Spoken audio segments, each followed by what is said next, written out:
So here we are in the actual still room of Kingsbarns, and there you have the still. This is still number 1, the low wines, and this is the actual spirit still. Now in the very middle, I'm not allowed to go down the stairs, but in the very middle you have, of course, the spirit safe. And it doesn't have Oregon pine washbacks like you have in other places. It's stainless steel. And here we have it, you know, the big fermentation tanks, which are all part of the process. So here it is, it's very small. Well worth it. And you can see down the back, maybe, I don't know if the camera can catch it, but some of the barrels down at the bottom. Okay, anyway, thank you for watching, and see you all later. Slán si bha. Hello, whisky lovers. Jock here again from Scotch and Folk, and we are in Kingsbarns, the Kingsbarns distillery. There we are, the Kingsbarns distillery in the Kingdom of Fife, and I'm here with Peter Holroyd. I'm the distillery manager for Kingsbarns. There we are. We just had a wonderful tour, really nice. 2 stills, quite small, the stills compared to compact, yes, yeah. Which gives the spirit a bit of body. Although you're looking for a lowland style, yes? Yeah, we're looking for a lowland style of malt, so that's quite light, quite fruity, and every aspect of the production process is geared towards, you know, obtaining that. Yeah. Okay, and so just now, it's how old is it now? We are just over 2 years old now. So our oldest spirit is just over two years. And it's going to be 3 years, well, another year, in 2018. Exactly. Yeah. By this time next year, as we speak, we'll have some single malt. Yeah. So it's exciting. Yeah. Now you guys watching this film probably saw a light flickering. That's because you've been drinking too much. Light didn't flicker at all. You just imagined that. You're very kind, Joe. So I have here in my glass some spirit of 18 months of age, and it's full of promise. It's just absolutely wonderful. You can see we've got a bit of colour happening to it already, so you'll get most of the colour in the first sort of year or two. But it's amazing to see how much a little bit of time in oak, yes, how much that changes it. And for you guys watching, I'm sorry, Peter, some people like to make comparisons. If I were to compare it to every single distillery is unique, of course, but if I were to compare it with another lowland distillery, I would rather compare it to Bladnoch than to maybe Auchentoshan or Glenkinchie. It's got a little bit more of that gingery type of smell to it. It's got a great smell. Smell it. Smell it. Can you smell it? Good, huh? It's a shame we don't have smelly vision that people Someone's got to invent it, Jock. Yeah. Smelly vision that people could smell what we're doing. Well, this is a bourbon cask, so you're obviously getting those sort of vanilla, coconut sort of character coming through from the bourbon cask, but you can still get the distillery character. It's clear, isn't it? It's wonderful. For the fruit coming out of it. Yes, fruit, vanillas, ginger.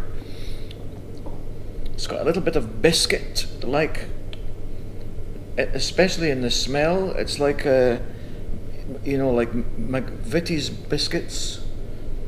Yeah, I can get a cereal note to it as well. Crushed cornflakes, that kind of smell and taste to it. Absolutely wonderful. And here we have also the new make spirit.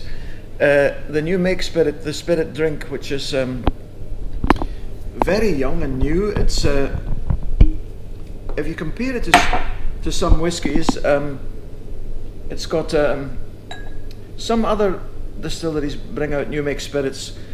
and they can be quite sour. But always this one interested is to try. not sour. Yeah, Yeah. it's got a mashy, also cereal-like sweetness to the. And that's 63.5. Let's take a wee bit of water. Dangerous because it's so easy to drink, eh? And what we had from here is percent 61%. So, and again, so easy to drink, and it's going to make it really, really interesting once it comes out. I'll be really interested to see what it's going to be like once it comes out. For the viewers in the Netherlands, we'll be the first one to bring it out. You'll be at any of your local liquor store in the Netherlands, available next year. This is already available, the New Make Spirit.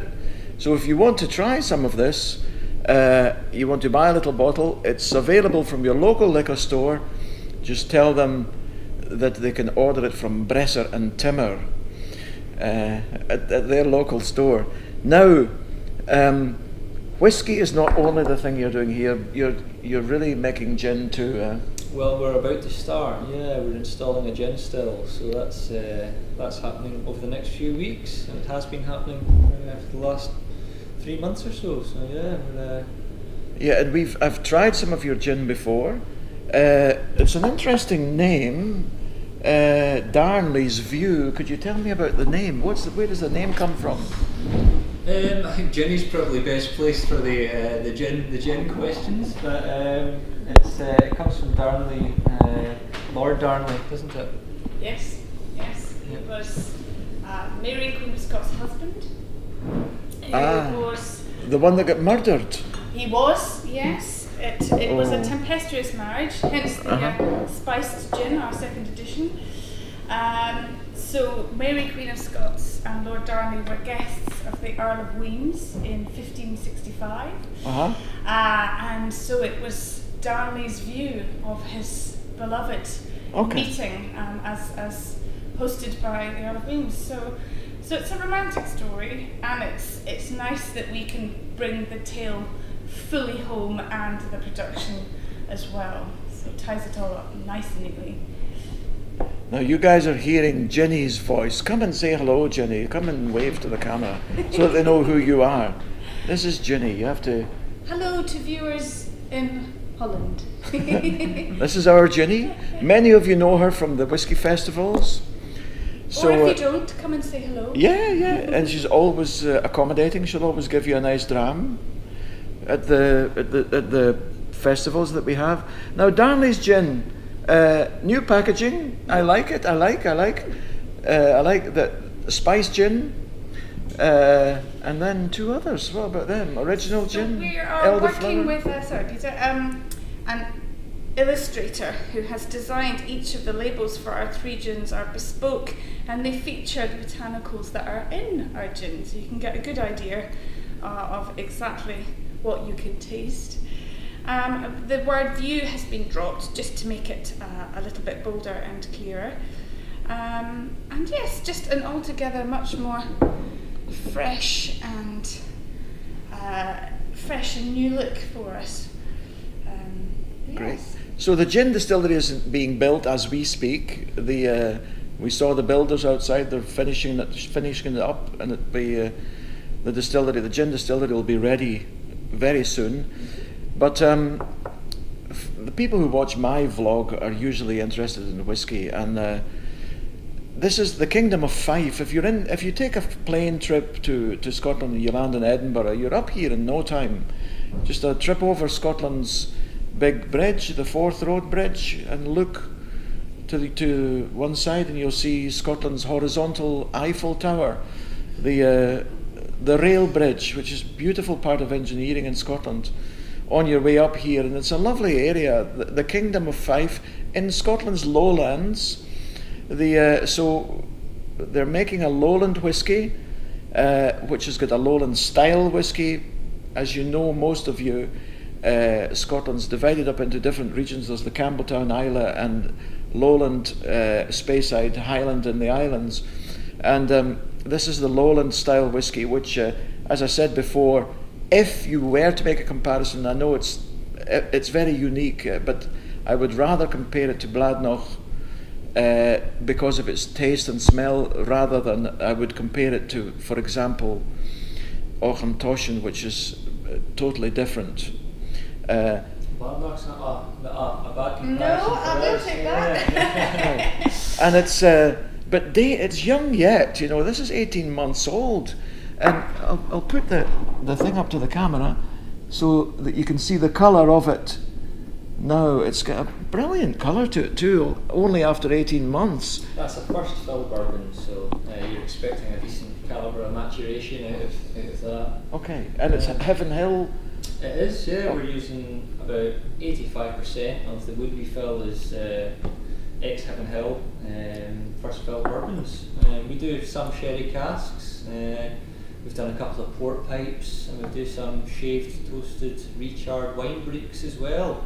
So there's a little bit of experimentation going on, but I think tried and tested, first fill bourbon, it works. It does, yeah. And at the end, you're going to experiment maybe with bringing out only the port barrels, or only the sherry barrel, or putting them together, or finishing. There'll be some special releases where we'll release single cask editions of the really exceptional stuff. Mm-hmm. We've also filled some ex-peated barrels as well. So casks that have previously held ex-Isla spirit or ex-peated spirit.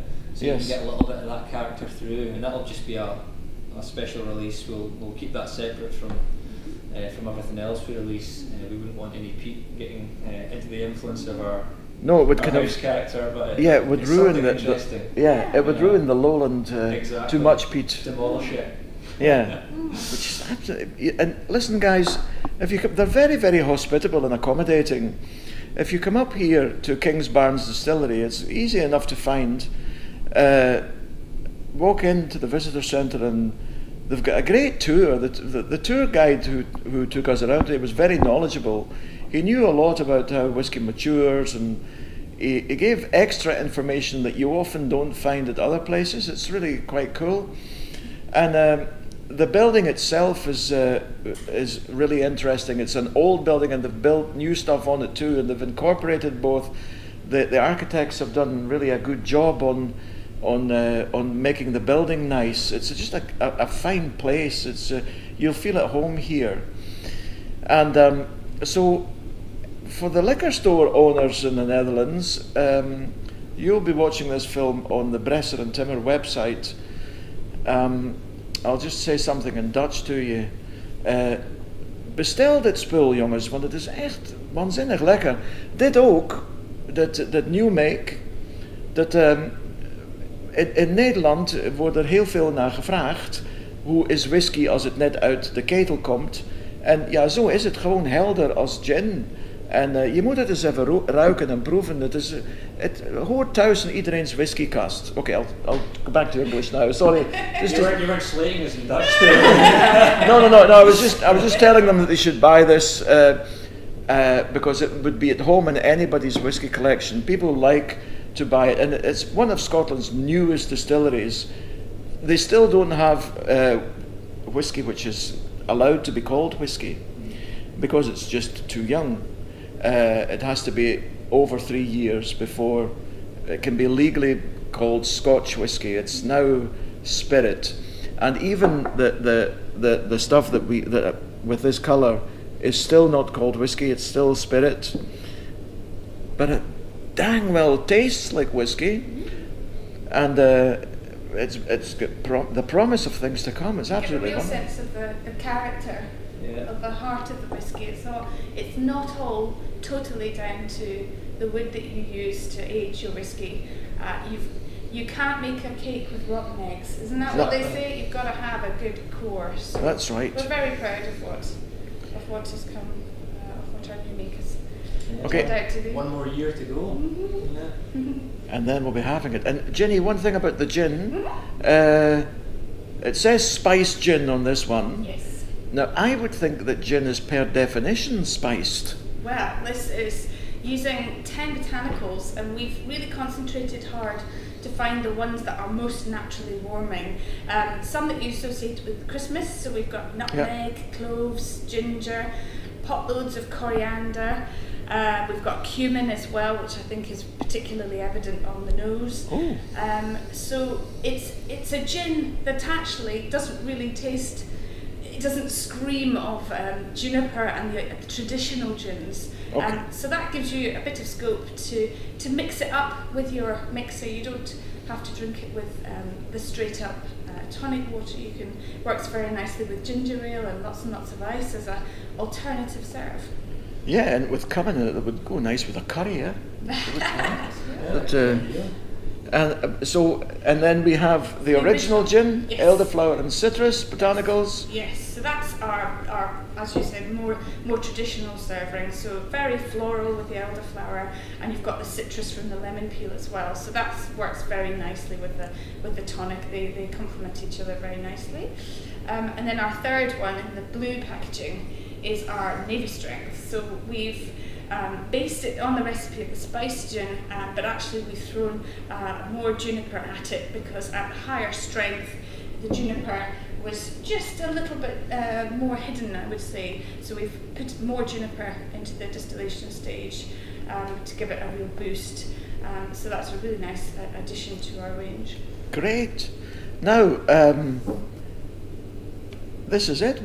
It's a shame I couldn't show you guys. If you look at my website or on my Facebook page, you'll see a couple of pictures of the stills here. It's still a small operation, and I'm sure it's going to grow. It's going to get bigger, and so get your hands on some new make spirit from Kingsbarns and watch this space, because in a year there's going to be some whiskey out, and I can tell you it's promising. It's well worth it.